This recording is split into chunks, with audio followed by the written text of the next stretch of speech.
लगता है कि अगला चुनाव की पूरी बैकग्राउंड पूरी तरीके से तैयार हो चुकी है और इसीलिए शायद दूसरी पार्टियों को आपत्ति है कि कहीं ये माहौल बीजेपी के पक्ष में ना चला जाए।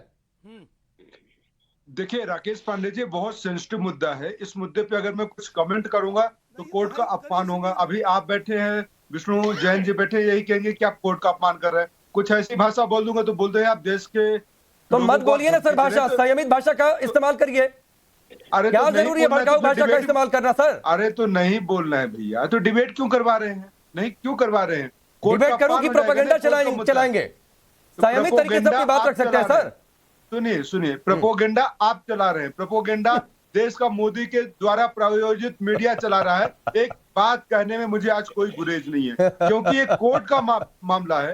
मैं तो कहूंगा, सुनिए पांडे जी, मैं तो कहूंगा इस देश की सरकार को, इस देश की कोर्ट्स को जाके मानसरोवर को कैप्चर करना चाहिए। मानसरोवर हमारे हिंदुस्तान का पार्ट है और हिंदुस्तान में होना चाहिए। चाइना को आंख दिखाए, लाल आंख दिखाए। मानसरोवर में कौन सा चाइनीज जाके वहां पे पूजा करता है? कोई चाइनीज जाके वहां पे शिव जी की मूर्ति पे, शिव जी के शिवलिंग पे जल अभिषेक करते हैं क्या?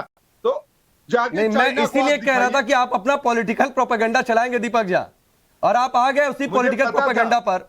आप बिल्कुल नहीं बता पाए कि अगर हिंदुओं को कुछ लगता है और वो विवादित जगह है और कोर्ट में चले गए और कोर्ट के आदेश के बाद ही जो कुछ होगा तो इसमें आपत्ति क्यों है सर? तो आप चीन चले गए, मानसरोवर चले गए, आपत्ति क्या है? देखिए कोर्ट ये पॉलिटिकल प्रोपेगेंडा होता है। होगा।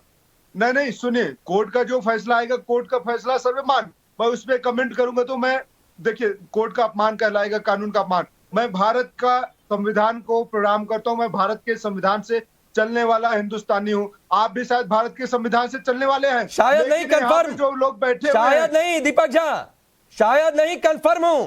देश के संविधान को मानता हूं, उसकी पूजा करता हूं, उसी हिसाब से चलता हूं। तो मेरे लिए शायद का इस्तेमाल मत करिए।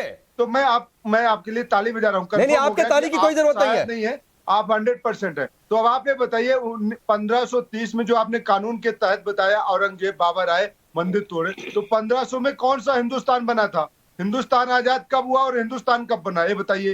हिंदुस्तान में हिंदुस्तान का संविधान लागू कब हुआ, ये बताइए। तो ये जो लोग बैठे हुए हैं देश को भ्रम में डाल रहे हैं। इन बातों का क्या मतलब है दीपक झा? मुझे नहीं समझ में आ रहा है, मुझे नहीं समझ में आ रहा है। स्वामी चक्रपाणी महाराज, समझ में नहीं आपको दीपक झा की कोई बात समझ में आई? 1530 चले गए, 1530 का मैंने जिक्र कब किया मुझे खुद याद नहीं है। बातें आपको समझ में आएगी, वो आपको यहाँ पे चक्रपाणी जी बैठे। नहीं, मैंने 1530 की बात ही नहीं किया था दीपक झा। मैंने 1530 का नाम ही नहीं लिया। मैंने 1669-70 का जिक्र किया है, 1530 में नहीं गया। 1600 हो, 1700। अरे नहीं, 1530 में गया ही नहीं। पहले 1947 के पहले मैं बात करता हूँ तो हिंदुस्तान का अस्तित्व क्या था? हिंदुस्तान कहाँ पे था? अरे हिंदुस्तान का अस्तित्व था, आपकी नजर में नहीं होगा, आपकी नजर में नहीं होगा। हिंदुस्तान का अस्तित्व बहुत हजारों साल पुराने समय से है और हमेशा आगे भी रहेगा। जो लोग आज यहाँ पे हिंदुस्तान की समझना चाहते हैं, सुन लीजिए। अच्छा ठीक है, आपने कुछ बातें कही, चाहे वो विष्णु, सुन लीजिए। विष्णु जैन का छोटा सा जवाब, फिर स्वामी चक्रपाणी महाराज की बात। ठीक है। संविधान को नमन करते हैं और किस संविधान की शपथ खाते हैं? देश को ये बताइए ना। मैं दीपक भाई से कहना चाहता हूँ, आप किस संविधान की बात करते हैं? मैं इनसे कहना चाहता हूँ कि भारतीय संविधान का आर्टिकल 13 सब क्लॉज 1 पढ़े। भारतीय संविधान का आर्टिकल 13 सब क्लॉज 1 क्या कहता है कि भारत के संविधान आने के बाद, जो भारत के संविधान आने से पहले गुलामी काल में जो बर्बरताएं हुई हैं, वो सारे आदेश अगर फंडामेंटल राइट्स को वायलेट करते हैं तो वो असंवैधानिक होंगे।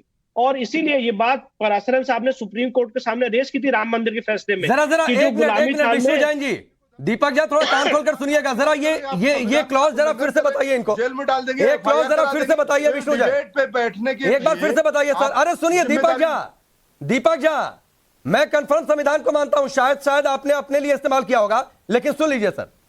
शायद मैंने आपके लिए किया था। नहीं, विष्णु जैन के लिए किया था। अच्छा, अरे सुनिए भाई, विष्णु जैन आपको बता रहे हैं संविधान का क्लॉज, सुन लीजिए।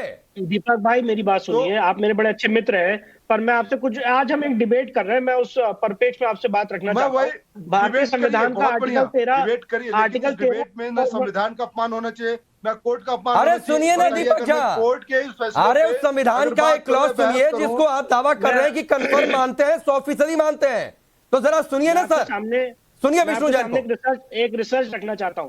भारतीय संविधान का आर्टिकल 13 सब क्लॉज 1 क्या कहता है कि भारतीय संविधान आने से पहले जो गुलामी काल में या उससे पहले जितने भी ऑर्डर्स थे जो भारतीय संविधान के फंडामेंटल राइट्स को वायलेट करते हैं वो अनकॉन्स्टिट्यूशनल होंगे, वॉइड एब इनिशियो। विष्णु जैन जी, फिर तो आपको ये भी पता होना चाहिए मूर्ति एक लॉ क्या हो गया, उसमें क्या कहा गया कि यथावत यथास्थिति बनी रहनी चाहिए। तो आप अच्छा देखिए, सुप्रीम कोर्ट के आप सामने ये नहीं कह सकते इस देश को बचाना है, इस देश के भाईचारे को बचाना है, तो इस देश के संविधान को बचाना है। कॉन्स्टिट्यूशन के आने के बाद की बात करिए। हर दिन कोर्ट में जाने की जरूरत नहीं है। हमारा जो हिंदुस्तान है, हमारे जो हिंदू धर्म के लोग हैं, उनका कहना है कि कण कण में राम है, कण कण में भगवान है, हर कण में भगवान है। मैं तो मानता हूं, मैं तो कहता हूं मस्जिद में भी भगवान है। अरे सुनिए दीपक जी प्लीज, मैंने आपको कहा था कि एक आर्टिकल का सब क्लॉज बता रहे हैं विष्णु जैन, तो आप सुन नहीं पाए सर चैन से, आप सुन नहीं पाए शांति से।